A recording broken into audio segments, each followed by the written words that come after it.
Okay, you got a plan, or shall I just stay duck and cover? My plan was to drive us away. Well, your plan sucks.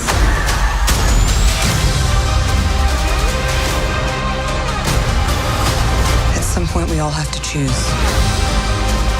between what the world wants you to be and who you are. I made my choice. I'm done running.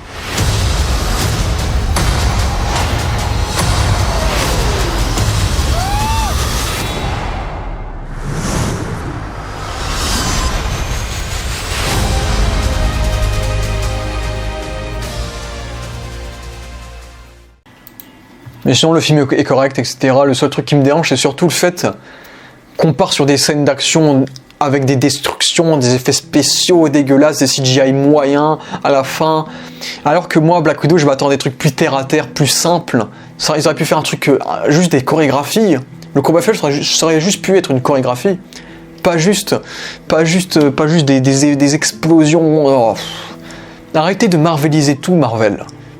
Vous pouvez faire des trucs simples des fois. Black Widow, j'aurais mis un truc à John Wick qui est juste des duels, des fights, de l'action et pas des...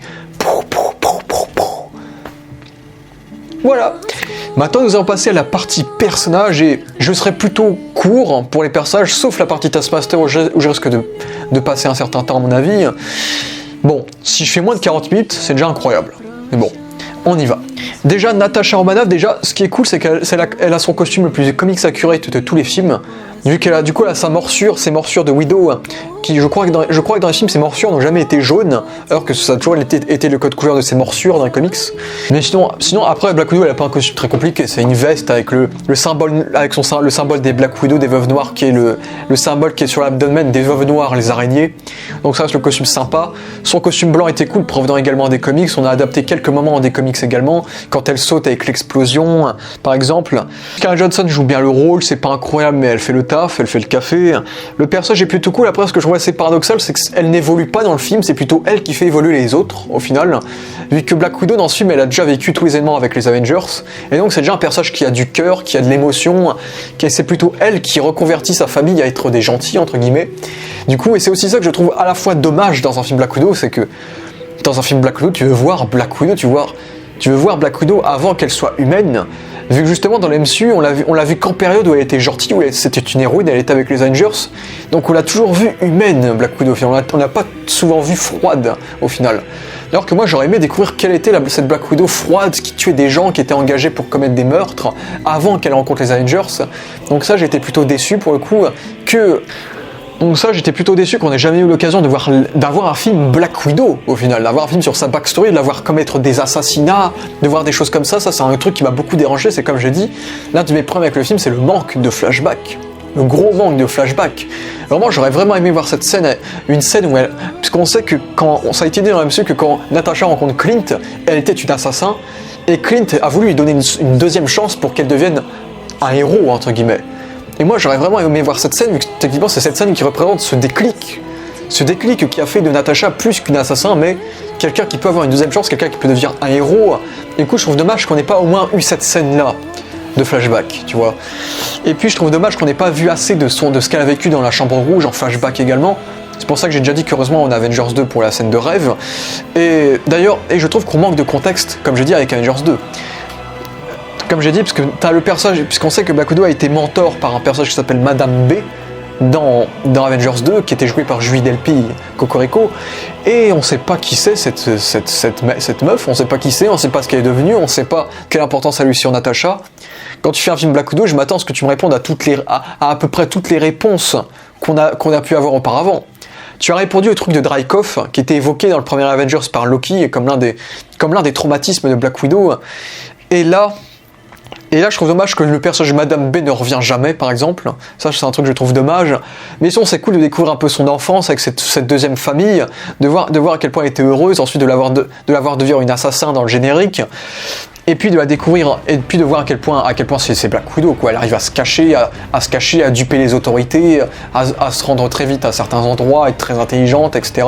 Ça c'est plutôt cool. Au niveau des scènes d'action, on voit qu'elle est très forte, bon, trop forte. J'ai assez dit qu'elle était cheatée dans le film au niveau des blessures, etc. Elle s'en sort trop bien.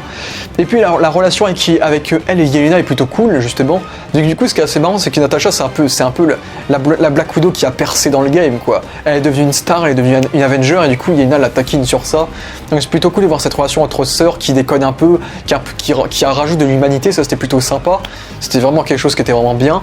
C'était cool aussi de voir Natasha se confronter à son passé avec Taskmaster, avec le fait qu'elle ait tué une gamine, le fait qu'on ait quand même développé le côté froid du personnage, le fait que le personnage a quand même commis, au moins, on a vu ça dans MCU, au moins elle a vu au moins une fois commettre un acte assez intolérable, on va dire, vu qu'elle a fait péter une gamine. Donc au final, j'étais contente qu'on ait une scène comme ça quand même, vu que pour moi Black Widow, on doit au moins l'avoir.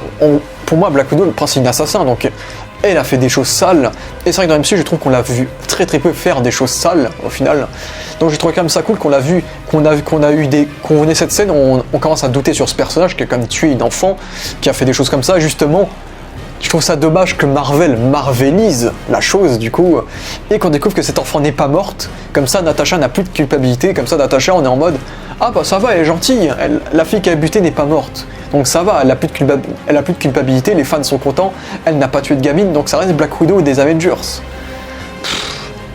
Moi j'aurais vraiment aimé qu'ils assument le délire de la fille de Dreykov est morte, et Dreykov a la rage contre Black Widow, il veut la buter, tu vois. J'aurais vraiment aimé qu'ils assument ça, par exemple, tu vois. Parce que c'est vrai qu'ils ont vraiment pas trop, je trouve ils ont pas assumé le côté assassin. Ils ont assumé le côté espionnage, le côté action, le côté infiltration. Mais le côté assassin, comme c'est trop violent pour eux, il est assez peu assumé. Je trouve que c'est ça qui me manque, c'est le côté assassin. Le côté je ne pourrais jamais me pardonner ce que j'ai fait. Donc je trouve ça dommage qu'on ait un peu skippé quand même cette partie-là d'assassin et du fait qu'elle ait commis des choses impardonnables et qu'on y ait assez peu de scènes en général dans le MCU en général sur ça, justement. Donc c'est quelque chose que j'ai trouvé vraiment dommage. Mais sinon la relation avec la famille est plutôt cool, j'ai bien aimé parce que Melina c'est vraiment Natasha mais version plus âgée. Sauf que Natasha, elle a réussi. Sauf que Melina c'est le résultat de ce. C'est vraiment ce personnage qui est complètement froid, qui a vécu toute sa vie dans ce monde d'assassins, alors que Natasha, elle a réussi à se libérer de ça et à devenir une personne avec des émotions. Donc j'ai aimé ce parallèle entre les deux, vraiment. Et puis, bon, Red Guardian, il n'y a pas une relation spécialement intéressante avec Red Guardian, vu que lui c'est le clown, quoi. Donc ouais, donc au final, ce qui est bien avec Natasha, c'est plutôt la relation qu'elle a avec les autres au final. Vu que c'est ça que je trouve dommage, c'est que ça manque de flashbacks, ça manque de choses, vu que le personnage est déjà humaine. Quand le film commence, elle a déjà vécu plein de choses, parce que c'est un film qui se déroule dans le milieu du MCU, ça se déroule pas avant. Du coup, c'est elle qui fait évoluer les autres, comme je l'ai dit. C'est elle qui fait évoluer les autres, et c'est ça que je trouve dommage. C'est qu'on est sur un film sur Black Widow, mais elle a pas vraiment d'arc. Le seul arc, entre guillemets, qu'elle a, c'est d'avoir une deuxième famille. Mais au final, avec Yelena, elle a déjà plus ou moins une deuxième famille, vu qu'avec Yelena, leur relation est plutôt chill. C'est surtout avec les parents, quoi, et c'est pas vraiment... Ouais, quoi, ils auraient pu faire mieux. Ouais. Ouais, je trouve que Black Widow aurait mérité une histoire beaucoup plus poignante, tu vois, parce que c'est la dernière fois qu'on la voit, on sait qu'elle est dead, on aurait aimé quelque chose de plus fort avec le personnage, de plus sombre, de plus... qu'on la met dans ce retranchement, qu'on aille vraiment plus loin dans la chose. Et c'est vraiment ce que je trouve dommage avec le personnage. Même si elle reste bien interprétée, j'aime bien les costumes qu'elle lui ont donnés, elle a de bonnes scènes d'action. Ils ont respecté tous les côtés du personnage, sauf côté assassin, comme j'ai dit, où je trouve qu'il en manque. Ça manque de flashbacks, de bonnes relations avec les personnages. Mais je trouve que le personnage, indépendamment, c'est pas avec ce film qu'elle va marquer, quoi, malheureusement. Vraiment, c'est vraiment ça qui est malheureux. Que comme j'ai dit, c'est Black Widow qui fait évoluer les autres personnages, c'est elle qui veut libérer les Black Widow, qui veut rendre Melina plus humaine, qui fait réfléchir Red Guardian à ne plus être égoïste, etc. Mais elle en elle-même, elle est déjà, on dirait qu'elle est déjà parfaite, à peu près dans le film. Et justement, c'est pour ça qu'on doit avoir, c'est pour ça limite j'aurais peut-être préféré un film sur elle qui est recrutée par Clint.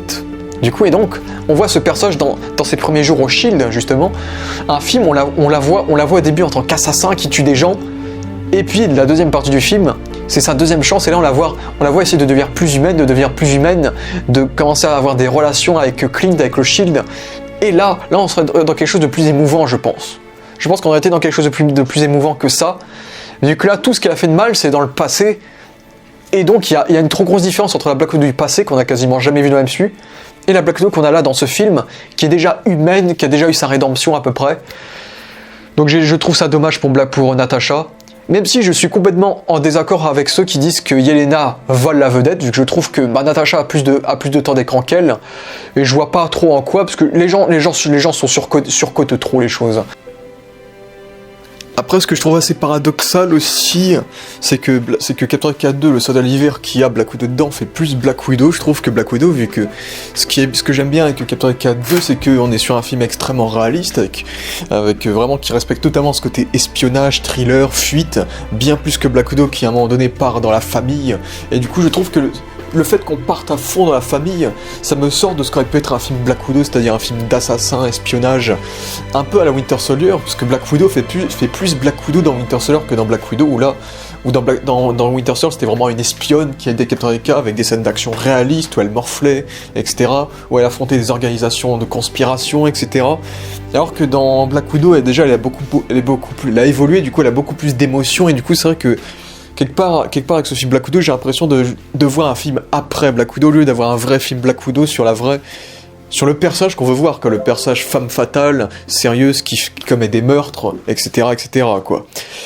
Et justement, c'est un des trucs aussi qui peut m'embêter un peu. Il y a quelques producteurs de chez Marvel et Scarlett Johansson qui sont un peu pleins de ce qu'était le personnage au tout début du MCU, parce que le personnage était très sexualisé au début du MCU, vu que c'était la période avant MeToo, à l'époque de la phase 1. Et du coup, il y en a que ça dérange, certes, même une productrice, par exemple, il y a la scène d'Iron Man 2 où t'as Iron Man qui dit « j'en veux une », comme Black Widow en gros.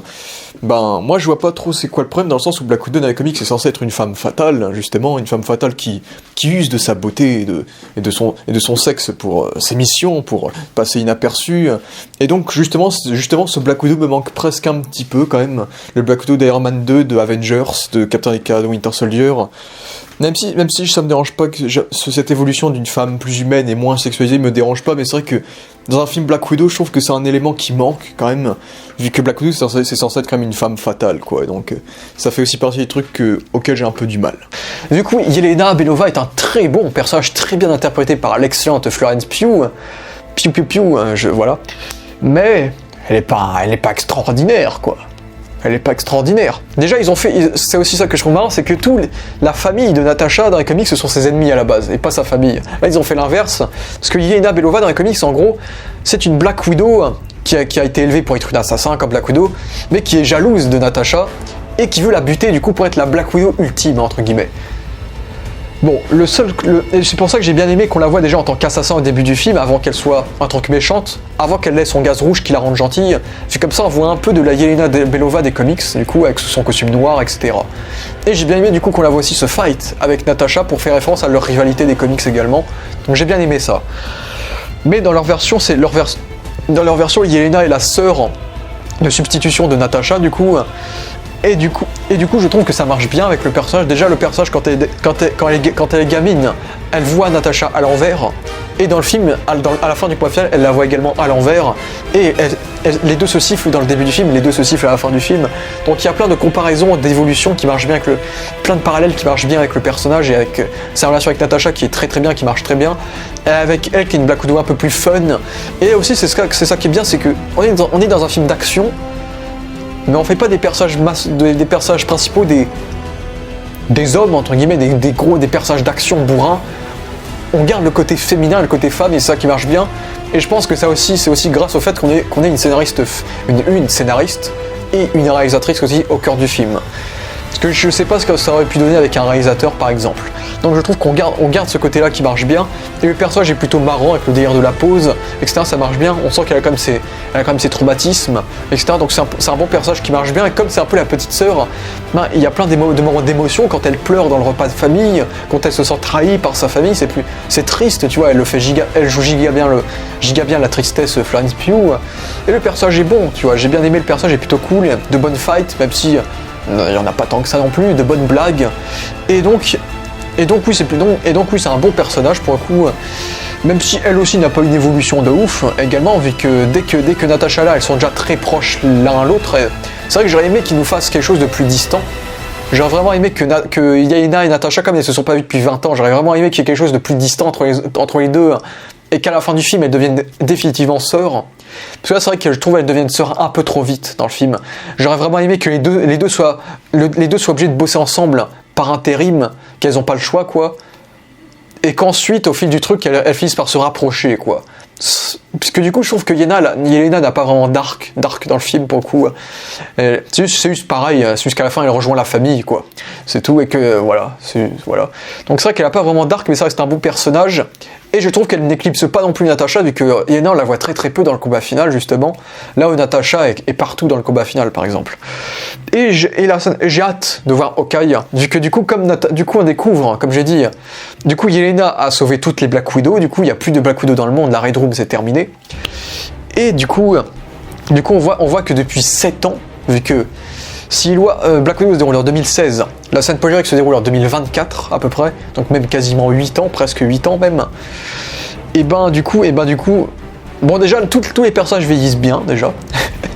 Elle se porte très très bien en 8 années de passé, Yelena. Mais du coup, ce que j'aime bien, c'est qu'elle va redevenir plus proche de sa version comics, vu que comme elle bosse pour Valentina qui est en train de fonder une équipe d'anti-héros, et bien du coup Yelena est plus proche d'anti-héros que d'une héroïne, du coup. Et du coup, comme maintenant c'est une mercenaire, et bien du coup elle va devenir une méchante dans la série Hawkeye, vu qu'elle va vouloir tuer Hawkeye, du coup dans la série Hawkeye qui va arriver en fin d'année. Du coup j'ai très hâte de voir ça, de voir une Yelena plus proche des comics, du coup, en tant qu'assassin et que meurtrière, du coup, et qui va voir tuer Hawkeye, même si c'est certain qu'à la fin, Hawkeye va lui convaincre qu'elle n'a pas tué sa sœur, et après ils vont s'allier et affronter le grand méchant. Par contre je pense pas qu'elle sera dans la team de Valentina, vu que justement je pense qu'à la fin de la série Hawkeye, Yelena se rendra compte que Valentina lui a dit du bullshit et donc quittera sa team du coup. Pourquoi pas le remplacer avec Taskmaster, justement. Donc je pense ce sera cool de la voir méchante dans la série Hawkeye, mais ce sera juste pour la série Hawkeye je pense. Et je vois bien, parce qu'en plus le film fait de très bons démarrages, ça fait des meilleures ouvertures que Fast and Furious 9, et on verra bien, ça fera un bon score malgré le coronavirus. Le film sera un succès. Florence Pugh, très très bon casting de la part de Marvel, vu qu'elle venait à peine de percer avec Midsommar, qu'elle a été castée dans Black Widow. Elle commence sa carrière vraiment montante. Donc ils sont vraiment tombés sur une actrice en devenir en Marvel. Et c'est sûr que je pense qu'on va avoir Black Widow 2. C'est fort possible qu'on ait Black Widow 2. Sauf que le personnage principal, du coup, ce sera elle, forcément. Et pourquoi pas, je l'aime bien, le personnage est cool, elle est charismatique, elle est intéressante. Donc c'est un personnage auquel j'ai pas grand chose à approcher, j'aime bien la réinvention par rapport aux comics, c'est plutôt cool. Juste, je trouve qu'elle manque d'un véritable arc, seulement. Ensuite, on a David Harbour, Red Guardian, du coup, le gardien rouge, le Captain America russe. Dans les comics aussi, c'est un ennemi de Black Widow, vu qu'en gros, dans les comics, Black Widow et Red Guardian sont mariés. Ils sont mariés et femmes, vu qu'ils ont le même âge à peu près. Et à un moment donné, Red Guardian se fait passer pour mort lors d'un combat. Et ensuite, il finit par devenir l'un des pires ennemis de Black Widow. Je sais plus trop comment, mais il finit par devenir l'un des pires ennemis de Black Widow. Et il finit même par devenir Ronin dans les comics, où il veut tuer toutes les Black Widow. Donc au final, je suis content comme qu'il l'ait laissé juste en gentil, entre guillemets, parce que c'est vrai que dans les comics, je trouve ça abusé de le rendre méchant, on va dire. Et donc j'aime bien, déjà je trouve ça cool d'avoir David Harbour dans le MCU, dans le sens où il a le profil parfait pour être dans le MCU, justement, vu que c'est le gars comique, Stranger Things, etc. Et beaucoup de gens vont bien sûr faire la comparaison avec Hopper, qui est contre les Russes, et Alexei, qui est un putain de communiste, du coup, par rapport à Stranger Things. Et le personnage est cool, surtout la scène d'intro, il est giga cool, il est plus jeune, il est plus charismatique, visuellement il est en forme, et c'est vrai que j'aimerais beaucoup le voir en Red Guardian en flashback, à l'avenir, j'aimerais beaucoup voir ses heures de gloire en Red Guardian, parce que je suis sûr que le costume, avec la morphologie qu'il a dans la scène d'intro, et avec le costume, il doit être giga stylé en vrai. En vrai, il doit être giga stylé comme dans son jouet, la morphologie du jouet, quoi, qu'il avait plus tard dans le film. Ça va être giga stylé, puis cette scène était giga cool, où le personnage ne fait pas de blagues, il est conscient des choses, et on voit que le gars, c'est un gros égoïste. Le gars, il s'est fait chier pendant 3 ans dans cette famille, il veut juste retourner au combat, retrouver ses heures de gloire, et devenir Red Guardian. Du coup, c'est giga cool de voir à quel point c'est un gros frimeur, un gros égoïste, et ça marche bien. Et donc quand on l'évade de prison, c'est cool de le voir à quel point il est toujours aussi égoïste en prison, où c'est un peu la star de la prison, etc. Où il dit qu'il a affronté Captain America, et ce sera giga cool plus tard dans le MCU, parce que je pense que ça arrivera, ce sera giga cool dans le MCU de le voir plus tard faire face à Captain America. Donc Falcon, j'imagine, je pense que ça arrivera, qu'il fera face à Falcon dans un crossover plus tard. Mais oui, ce sera giga cool de le voir faire face à Captain America plus tard dans le MCU. Comme dans les comics. Dans les comics, c'est la même chose. Dans les comics, il a eu le sérum de super soldat et il est devenu une contrepartie russe de Captain America soviétique, du coup.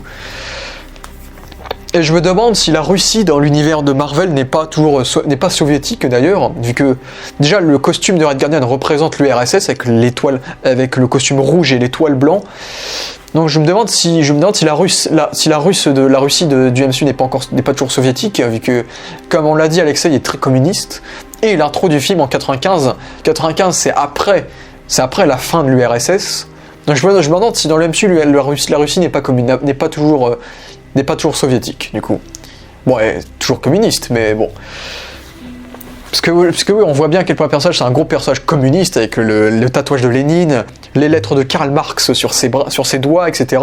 Donc ça marche vraiment bien, pour le coup. Et quand il s'évade, c'est vraiment cool de le voir. C'est vraiment cool de le voir à l'action, à la scène de prison. Et lui, pour le coup, a un arc, je trouve. Vu que pendant tout le film, c'est un personnage égoïste qui va aller au combat. Et au fil du film, il admet quand même qu'il aime ses filles, qu'il est fier d'elles, et qu'il essaye d'être un bon père, il essaye de rassurer.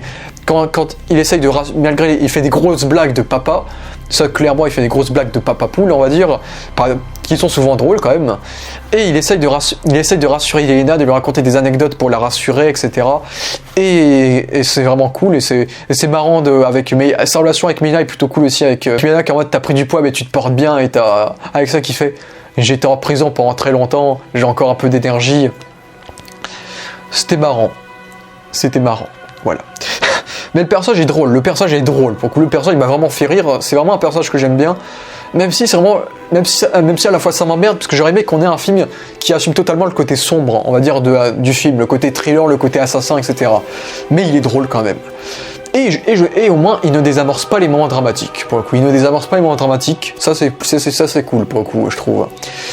Donc, le personnage est plutôt cool, mais ma grosse déception avec le personnage, c'est qu'il est à aucun moment un moment de gloire, un moment on voit qu'il est cheaté, un moment on voit qu'il est fort quand même, vu que soit ils auraient pu mettre un flashback, on le voyait jeune, on le voyait faire ses missions, et on le voyait à quel point il était badass, ou soit dans le combat final, on aurait dû nous montrer à quel point il est badass, quoi. Parce que dans sa fight avec Taskmaster, c'est pas une fight, c'est un massacre. Le gars, il se fait maîtriser par Taskmaster, mais direct, quoi. Il est vraiment nul, quoi. Donc ça, c'est vraiment dommage, et c'est giga triste. Tu vois, c'était son moment, mais pendant tout le film. Mais après, c'est un peu le délire du film, c'est nous montrer à quel point il sert à rien. Mais je trouve ça dommage.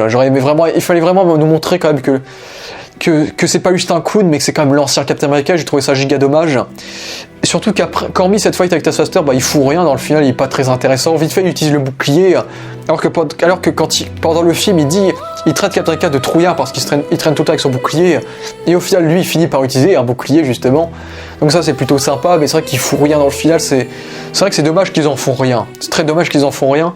Et justement, c'est un de ces personnages où t'as envie d'en voir plus, du coup, clairement plus, parce que comme ils en ont rien fait en termes d'action, j'ai envie d'en voir plus par la suite. Et j'espère qu'il aura repris de la musculature maintenant qu'il est sorti de prison, un peu comme Thor dans Endgame, qu'après sa dépression, après le fait qu'il soit en prison, qu'il ait repris de la musculature, et que du coup on est vraiment le Red Guardian badass par la suite des films. Et j'espère, ils sont pas obligés de le mettre dans un Black Widow 2, vu que je pense que c'est vraiment un personnage qui mérite son propre spin-off, je pense. Vu que c'est comme le Captain America russe quand même, et on peut faire des choses très intéressantes avec lui, très très très très cool. Parce que du coup David Harbour c'est un personnage comique, c'est vraiment un acteur comique, et je vois pas du tout le MCU s'en passer, clairement. David Harbour, maintenant qu'il est dans le MCU, ils vont l'utiliser dans le MCU, et j'aimerais tellement, c'est mon rêve, j'aimerais tellement qu'il nous fasse une série Disney Plus sur la Winter Guard, la garde hivernale. Et la Winter Guard, c'est quoi? C'est les Avengers soviétiques, en fait. Dans la Winter Guard, tu as Crimson Dynamo, qui est le Iron Man russe, que j'avais évoqué précédemment. J'espère que Crimson Dynamo sera introduit dans Armor Wars, et comme ça on pourrait la voir dans Winter Guard plus tard. On a vu Ursa Major, le Hulk ours, dans le film. Peut-être qu'ils vont le faire revenir dans un spin-off pour le transformer en ours. Et ce serait vraiment cool d'avoir une série Disney Plus sur la Russie, sur enfin Red Guardian, avec enfin un Red Guardian cheaté giga fort, avec une équipe. Et ça peut être vraiment cool comme série. J'espère vraiment qu'on aura une série sur la Winter Guard, ou un film. J'espère vraiment qu'on aura un truc sur la Winter Guard. Donc j'espère vraiment qu'on verra ça, et donc oui, c'est un personnage auquel on peut faire plein de trucs, je suis sûr qu'on le reverra, parce que entre la Winter Guard, entre le fait que ce soit le Captain Icarus, entre le fait que le fait qu'il croisera certainement Captain Icarus à l'avenir, et le fait qu'il y aura un Black Widow 2 et qu'il pourrait être dans un Black Widow 2, il y a de grandes chances qu'il revienne, j'espère, parce que le potentiel au niveau d'action a tellement été gâché dans ce film que on veut en voir plus du personnage. Son costume est stylé, l'acteur est charismatique, il est drôle, il a un contexte très intéressant. Donc j'espère qu'ils vont en faire un truc stylé, et s'il vous plaît, faites-moi une série sur la Winter Guard. Ensuite, on a Melina Vostokov qui est un peu comme Taskmaster, a été très modifiée par rapport aux comics. Vu que dans les comics, Melina est une mercenaire, une assassin engagée par le gouvernement russe, et qui est jalouse de Black Widow et qui veut tuer Black Widow en fait. Et c'est une assassin qui porte un masque et qui a une armure qui la protège et qui la rend plus résistante, et c'est une ennemie classique de Black Widow. Du coup, qui a beaucoup d'armement, etc., etc. Là, dans le film, ça n'a rien à voir. Parce que dans le film, du coup, c'est une ancienne Black Widow qui a fait 4 sessions à la Red Room, donc c'est vraiment une Black Widow qui est très pro, qui a fait beaucoup de sessions, qui est également une experte, une très bonne scientifique, puisque c'est elle qui a permis la création du gaz rouge qui contrôle les Black Widow. C'est une scientifique. Et donc c'était la mère entre guillemets de Natasha. J'aime bien le personnage, je le trouve sympathique. Je trouve que Rachel Weisz l'interprète très bien. J'aime bien ce personnage dans le sens où c'est ce que Black Widow aurait pu devenir. Si c'est vraiment ce que Black Widow aurait pu devenir, Black Widow et Natasha, si elle n'avait pas été sauvée par le Shield et par les Avengers entre guillemets. C'est-à-dire une femme qui n'a connu que la Red Room toute sa vie, qui a un comportement froid, qui n'a pas de cœur, et qui du coup dans ce film mérite une seconde chance. Du coup, c'est vraiment ça ce qu'il y a dans le film, c'est que dans ce film son arc, c'est qu'elle peut avoir une seconde chance. À cause d'elle, il y a eu des femmes qui ont été hypnotisées. À cause d'elle, Dreykov a pu faire plein de choses. Elle est devenue une membre haut gradée des Black Widow. Et là, dans ce film, du coup, elle voit qu'il y a des gens qui l'aiment, qu'il y a Alexei, qu'il y a Natasha, et voit à quel point on voit à quel point Natasha l'inspire. Et donc c'est pour ça qu'elle choisit avec Natasha, du coup, de faire ce petit moment où Melina trahit l'équipe. Et comme j'ai dit, j'ai bien aimé vu que ça fait référence aux comics où c'est une antagoniste justement, et où en finale on découvre que c'était pas elle et qu'elle se faisait passer pour Natasha, elle qu'elle portait l'un des masques qu'on voyait déjà dans Captain America 2 par exemple, qu'on voyait déjà dans Captain America 2, qui fait aussi référence au fait que c'est un personnage masqué dans les comics. Donc j'ai bien aimé ça. Et puis c'est vrai que dans le combat final, je trouve qu'ils en font rien dans le combat final. C'est dommage qu'ils en font rien dans le combat final avec aucun débris qui tombe sur elle, et dès qu'elle fait des petites actions, on voit que c'est une doublure, on voit que c'est pas Rachel Weisz. C'est dommage, mais son arc est plutôt cool, mais le personnage est transparent. Le personnage débarque plutôt tard, ils en font pas grand chose. C'est vrai qu'ils auraient pu en faire beaucoup plus, mais j'aimais beaucoup sa scène vraiment où elle se demandait comment Natasha a pu garder son cœur. Ça c'était vraiment cool ça. On voyait à quel point elle était émue. Donc ouais, c'est un personnage qui est émouvant, qui a du potentiel dramatique. Et ça peut être cool d'avoir évolué vers quelque chose de plus humain par la suite. Et voilà, c'est une réinvention que j'aime bien du personnage pour le coup, vu que c'est un personnage bien plus complexe que juste la méchante pas gentille des comics quoi. Mais c'est vrai qu'ils auraient pu en faire autre chose. Par contre, je sais pas du tout où est-ce qu'on pourrait la revoir, à part un Black Widow 2 où elle serait la mentor de Yelena. Du coup, à part ça, je ne vois pas la voir ailleurs. Comme les autres Black Widow d'ailleurs, vu que maintenant, après les Ravageurs, après les Asgardiens, après les Wakandais, tu as une nouvelle troupe que MCU ramène, c'est les Black Widow qui sont donc maintenant tous libérés. Et c'est sûr que dans leur prochain crossover, ils vont les foutre dans le gros final également, les Black Widow.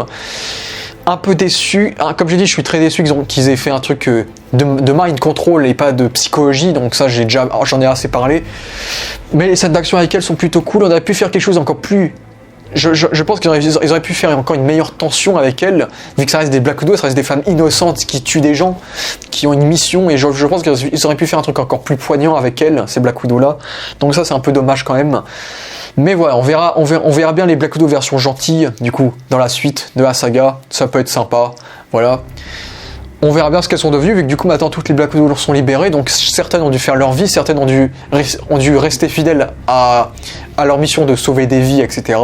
Donc je vois bien Black Widow 2 avec Yelena, Melina, et une petite armée de Black Widow avec elle, pour les aider, pour les aider à aider des gens, tu vois. Donc ça peut être cool. Même si, il faut savoir que Black Widow 2, pour moi, ça viendra pas tout de suite. Hein. Déjà, on verra Yelena dans Hawkeye, et puis peut-être 2-3 ans après, Black Widow 2, hein. Pas plus, je pense.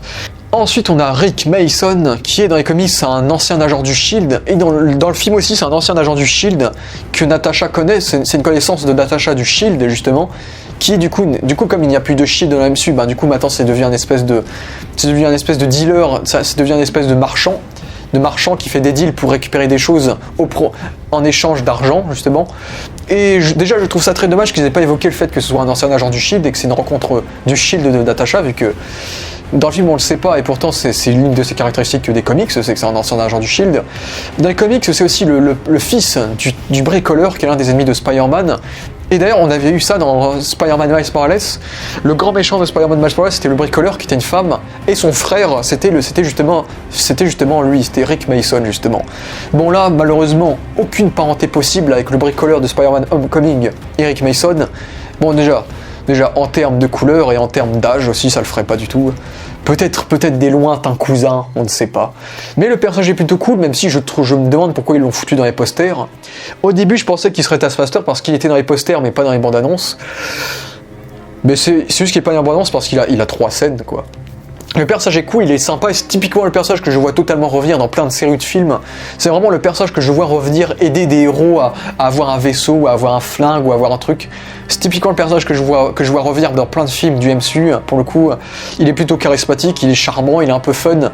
Je trouve qu'il a un petit côté Ryan Reynolds, mais afro-américain, je trouve, personnellement. Il est plutôt cool. Et c'est vrai qu'il est pas très utilisé, mais il est sympa, sur la soirée avec Natasha est cool, il fait des bonnes blagues, bref. C'est sympa, et on le verra bien si on le verra dans la suite, bref. Pas grand chose à dire. L'une de mes grosses déceptions, c'est le Général Ross.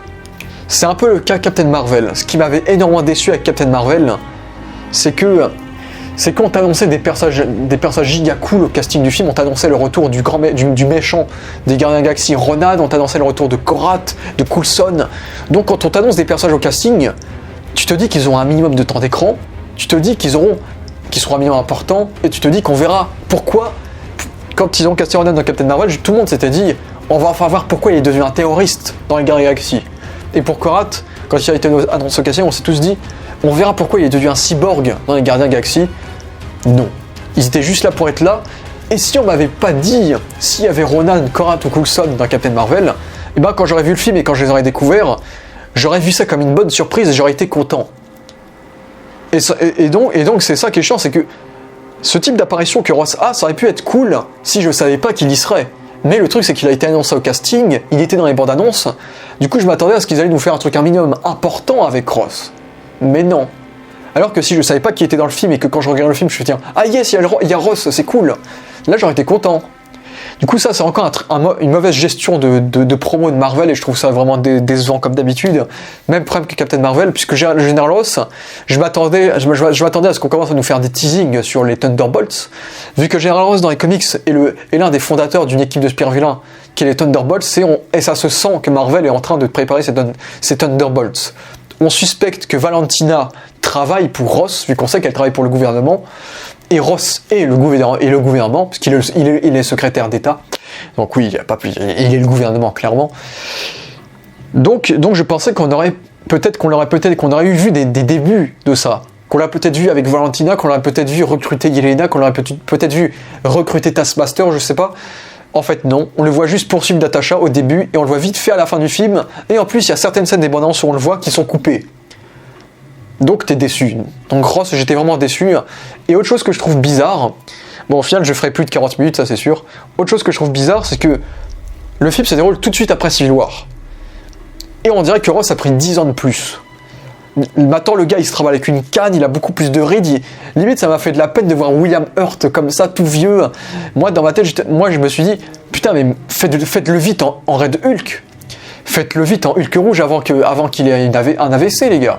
Ça m'a peiné de voir Ross en vrai, de voir si vieux, tu vois. J'espère qu'ils vont commencer à accélérer le rythme avec Ross, parce que là l'acteur reste comme plutôt âgé. Donc on veut voir Hulk rouge, on veut voir les Thunderbolts, donc tardez pas trop, et c'est vrai que j'ai trouvé ça bizarre. L'une des théories, ce serait que peut-être il utilise du sérum pour se rajeunir et pour être plus en forme, et que dans Black Widow, du coup, il a pas pris le sérum, et que là, on le voit dans sa vraie forme, c'est-à-dire vieux, vu qu'on sait que Ross a déjà fait des crises cardiaques, ça a été dit.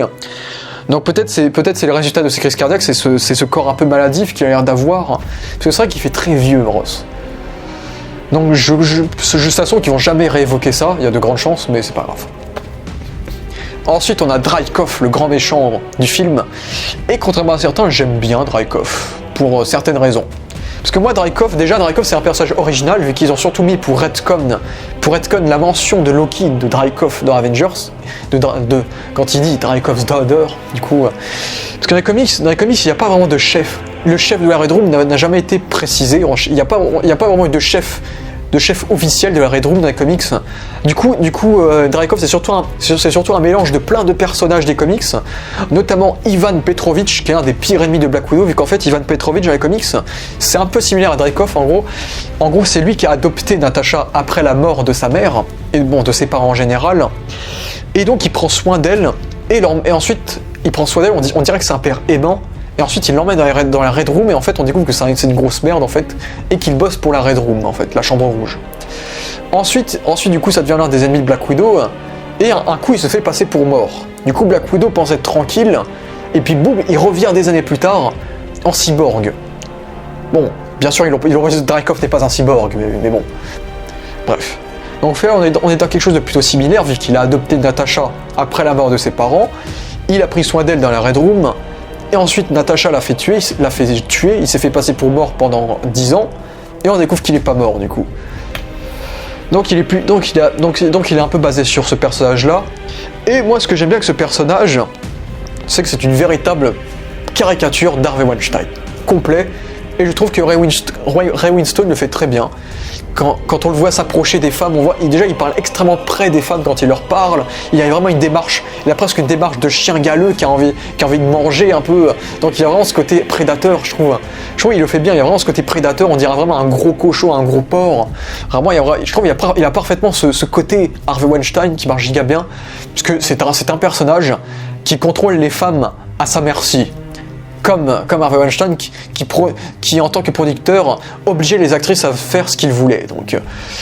Donc c'est assez similaire, et c'est typiquement un personnage qui est une grosse merde, et c'est un personnage qui contrôle des femmes pour tuer des gens et qui gâche leur vie.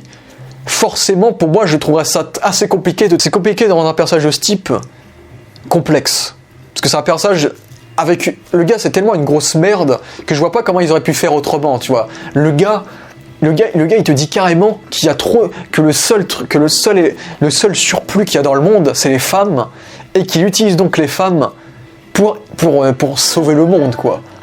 Comme des jouets. C'est là qu'on voit à quel point c'est une grosse merde, tu vois. Donc je vois pas comment on peut rendre ce personnage complexe à partir du moment où ce gars c'est vraiment un gros porc qui est complètement misogyne et qui utilise les femmes comme des objets. Donc je trouve que c'est un personnage qui marche bien, et c'est une grosse merde qui fonctionne bien. Bon, par contre c'est un personnage oubliable. C'est vrai, on est d'accord. C'est un personnage oubliable qui n'a aucune complexité, mais je trouve que c'est un personnage qui est bien interprété et qui est une bonne parodie caricaturale de Harvey Weinstein et d'un méchant de James Bondien. Le seul truc que j'aime pas avec ce personnage, c'est qu'il est con. Il est con. Le gars, il te dévoile tout son plan à Black Widow, il te dévoile tout son plan, il te dévoile qui est Taskmaster, il te dévoile comment retrouver les Black Widow, mais qu'est-ce qu'il est con! C'est le gros cliché du méchant qui dévoile son plan sans faire exprès, mais c'est tellement con. Et puis il a une vraie mort de merde aussi. La mort de merde, surtout c'est un personnage qui a fait torturer tellement de gens que c'est vrai qu'il aurait mérité bien plus comme mort que juste être cramé dans une explosion, mais bref. C'est un personnage que j'ai bien aimé quand même. Même s'il est con. Qu'est-ce qu'il est con. J'aurais aimé qu'on a peut-être un peu plus d'easter eggs, qu'on a peut-être un poil plus hommage à l'univers russe, à l'univers de Black Widow. Vu que l'univers russe de Marvel est cool en vrai. L'univers russe de Black Widow, c'est quand même les Crimson Dynamo, Titanium Man, Colossus et sa sœur, avec les X-Men, c'est quand même les Black Widow, la Red Room, c'est quand même Red Guardian. L'univers russe est plutôt cool, c'est la Winter Guard. Donc j'aurais aimé qu'on exploite un peu plus le lore russe du MCU, malgré tout.